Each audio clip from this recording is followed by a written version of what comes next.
امریکہ ایک خوبصورت ملک جہاں لوگ دور دور سے اپنے خوابوں کو پورا کرنے کے لیے آتے ہیں۔ اس کی خوبصورتی میں اس کے جنگلات، اس کے پہاڑ، صحرا اور ساحل شامل ہیں۔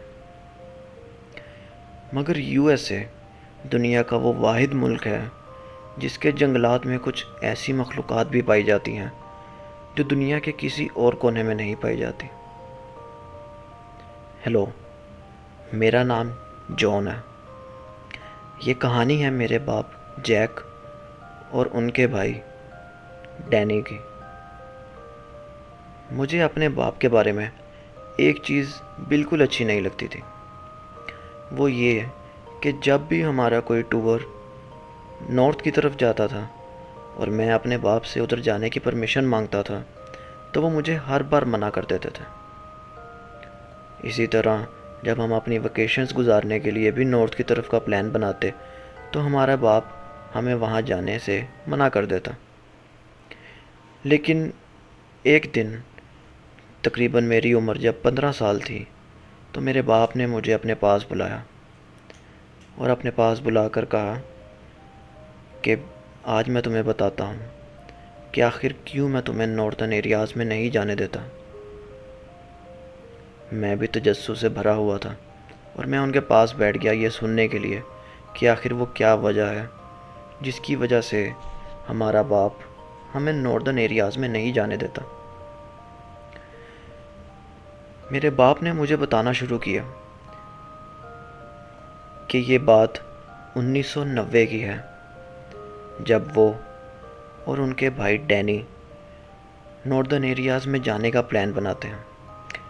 پہلے تو میرے دادا میرے باپ اور چاچے کو منع کر دیتے ہیں کہ آپ لوگوں نے نہیں جانا، لیکن میرے باپ اور میرے چاچے کی بھرپور ضد کی وجہ سے میرے دادا بھی ان کو جانے کی اجازت دے دیتے ہیں۔ یہ بات دسمبر کی ہے۔ میرے چاچا نے وہاں جانے کے لیے سارے انتظامات پورے کر دیے،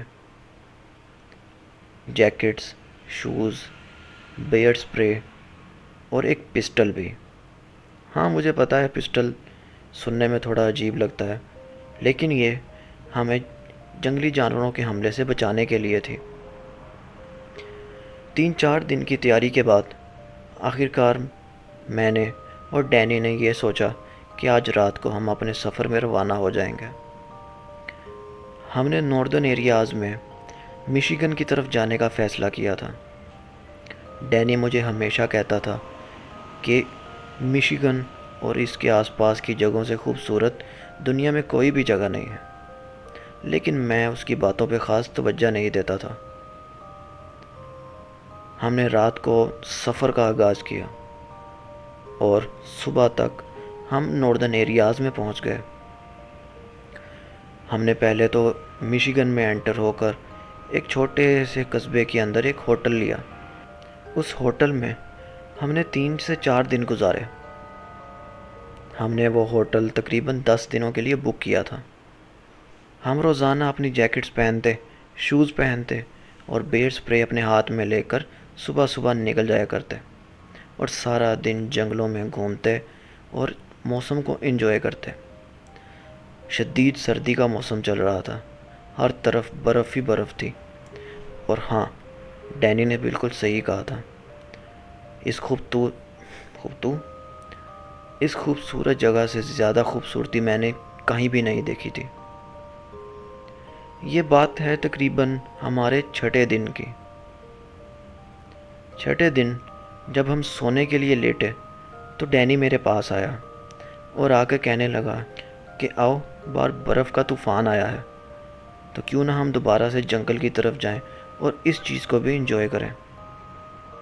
میں نے نہ چاہتے ہوئے بھی ڈینی کو ہاں کر دیا اور ہم آدھی رات کو ہی اپنی جیکٹ، شوز، بیئر سپرے اور پسٹل کو لے کر اپنے ہوٹل سے باہر نکل پڑے۔ ہم جنگل کے اندر انٹر ہوئے اور کچھ آگے ہی گئے جہاں سے 2 راستے جاتے تھے، ایک لیفٹ اور ایک رائٹ۔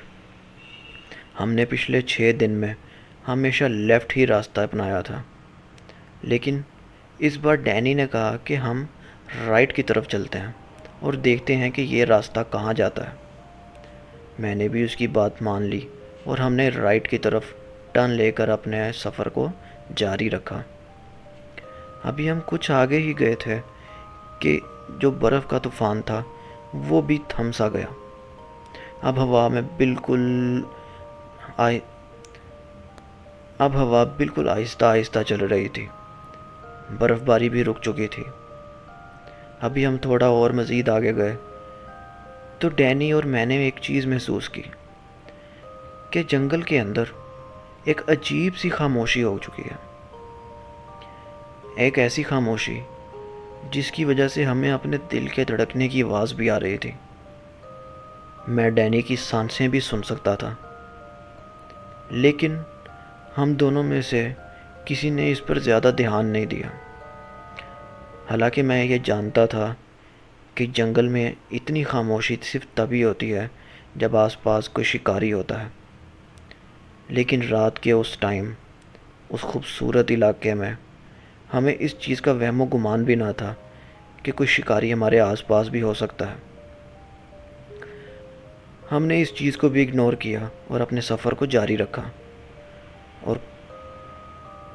اور کچھ آگے گئے تو ہمیں یوں محسوس ہوا کہ ہمارے پیچھے جانوروں کی چیخیں آ رہی ہیں۔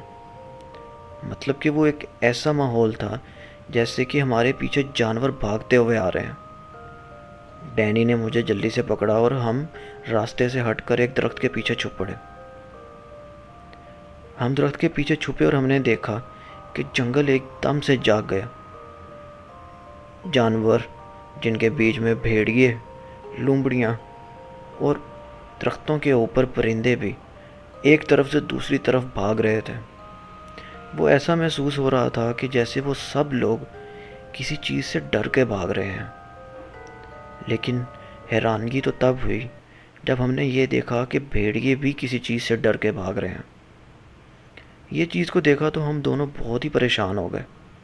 ہمیں کچھ سمجھ نہیں آیا کہ آخر ایسی کیا چیز ہے یہاں پر جس نے ان سب جانوروں اور پرندوں کو ڈرا دیا ہے۔ ڈینی نے میرا ہاتھ پکڑا اور مجھے کہا کہ آگے بھاگو۔ ہم نے بھی وہاں سے دوڑنا شروع کر دیا۔ ابھی ہم تھوڑا سا ہی آگے گئے، ڈینی میرے آگے تھا اور میں ڈینی کے پیچھے پیچھے۔ کچھ تھوڑی دیر آگے جانے کے بعد اچانک سے ڈینی رک گیا۔ میں بھی یہ دیکھ کر پریشان ہو گیا۔ وہ بالکل ایک اسٹیچو کی طرح ایک ہی جگہ پر کھڑا تھا۔ میں نے جب اس کو ہاتھ سے ہلایا اور پوچھا کہ کیا ہوا ہے، تو اس نے مجھے صرف سامنے کی طرف اشارہ کیا اور کہا کہ خاموش رہو۔ جب میں نے سائڈ سے ہو کر آگے کی طرف دیکھا تو میں نے دیکھا کہ وہاں پر ایک انسان کھڑا ہے۔ انسان، لیکن وہ کچھ الگ تھا۔ اس کے سر پر سینگ تھے اور اس کا قد تقریباً 7 سے 8 فٹ لمبا تھا، اور وہ اپنی لال دہکتی ہوئی آنکھوں سے ہم دونوں کو ہی گھور رہا تھا۔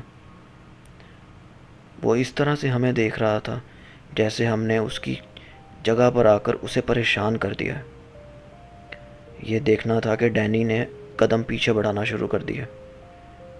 جیسے ہی ڈینی نے 2 قدم پیچھے بڑھائے، اس انسان نما جانور نے بھی 2 قدم آگے ہماری طرف بڑھائے۔ ڈینی نے مجھے آواز دی اور کہا بھاگو یہاں سے۔ میں نے اور ڈینی نے بنا پیچھے دیکھے وہاں سے بھاگنا شروع کر دیا۔ وہ عجیب سا دکھنے والا جانور بھی ہمارے پیچھے ہی بھاگ رہا تھا۔ ہم اس کے بھاگنے کی آواز اپنے کانوں میں صاف صاف سن سکتے تھے۔ تھوڑا سا آگے گئے تو ڈینی ایک درخت کی ٹہنی سے ٹکرا کر نیچے گر پڑا، اور اس کے بعد میرے کانوں میں جو دوسری آواز گئی وہ ڈینی کی چیخوں کی آواز تھی۔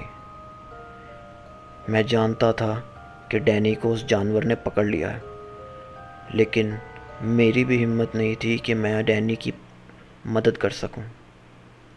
میں رک تو گیا اور سائڈ پر چھپ کر دیکھنے لگا، تو میں یہ دیکھا کہ وہ جانور ڈینی یعنی میرے بھائی کو زندہ ہی کھانا شروع کر دیا تھا۔ یہ دیکھ کر میرے اوسان خطا ہو گئے۔ میرے سانس رک گیا تھا۔ میرا بھائی میرے سامنے ہی ایک عجیب سے جانور کا شکار بن چکا تھا۔ وہ ابھی بھی مدد کے لیے چیخو پکار کر رہا تھا، لیکن وہاں میرے سوا اور کوئی نہیں تھا۔ جیسے ہی میں اپنی جگہ سے تھوڑا سا ہلا تو میرے پیروں کے نیچے والی ایک سوکھی ٹہنی سے اس جانور نما انسان کا دھیان میری طرف چلا گیا۔ اس نے پھر سے میری طرف دیکھا اور وہیں کھڑا ہو کر مجھے گھورنے لگا۔ میں جانتا تھا کہ اب اگلا شکار میں ہوں۔ میں نے پھر بھی پیچھے کی طرف دوڑنا شروع کر دیا۔ ہمارا ہوٹل اس جگہ سے کچھ زیادہ دور نہیں تھا۔ میں پیچھے دیکھے دوڑے جا رہا تھا۔ میں اپنے پیچھے اس جانور کی آواز کو سن پا رہا تھا کہ وہ کیسے درختوں کے بیچ سے ہوتا ہوا میرے پیچھے بھاگ رہا ہے۔ تھوڑا سا آگے گئے تو اس نے ایک چھلانگ لگا کر مجھے بھی نیچے گرا دیا۔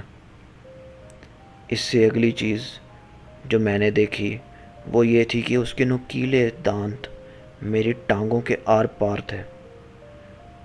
وہ ایک عجیب سا جانور تھا جس کے بہت ہی نوکیلے اور لمبے دانت تھے۔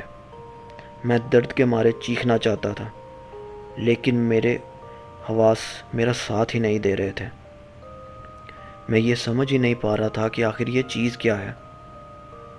اتنے میں مجھے پیچھے سے ایک آواز آئی کہ اٹھو، اتنی جلدی ہار نہیں ماننی، لڑو اس سے۔ یہ سننا تھا کہ میں پہچان کیا کہ یہ آواز ڈینی کی ہے۔ خوش قسمتی سے ڈینی کی وہ گن میرے پاس ہی تھی۔ میں نے اپنی وہ گن نکالی اور اس عجیب سے جانور کی آنکھ کا نشانہ لے کر گن کو فائر کر دیا۔ جیسے ہی میں نے گن کو فائر کیا، وہ گولی اس جانور کی آنکھ پر جا کر لگی اور وہ جانور عجیب سی آواز میں چیخنے لگا۔ اس موقع پر میں نے دوبارہ اپنے ہوٹل کی طرف دوڑنا شروع کر دیا۔ میری زخمی ٹانگ میرا بالکل ساتھ نہیں دے رہی تھی، لیکن میں پھر بھی بھاگتا رہا اور بھاگتا ہی رہا۔ اس کے بعد کچھ آگے جا کر میں ایک جگہ پر گر پڑا۔ مجھے کچھ سمجھ نہیں آ رہا تھا کہ یہ کیا ہو رہا ہے۔ مجھے اپنا ہر طرف جنگل گھومتا ہوا دکھائی دے رہا تھا۔ اس کے بعد جو مجھے بات یاد ہے وہ یہ کہ جنگل کا مالک میرے سامنے بیٹھا تھا اور وہ آس پاس کے لوگوں کو ایمبولینس بلانے کے لیے کہہ رہا تھا۔ اور اسی ٹائم میں جب میں نے دوبارہ جنگل کی طرف دیکھا تو میں اس عجیب سے جانور کو دیکھ پا رہا تھا۔ وہ ابھی بھی درختوں کے پیچھے کھڑا مجھے ہی گھور رہا تھا۔ میں 3 دن تک ہاسپٹلائز رہا۔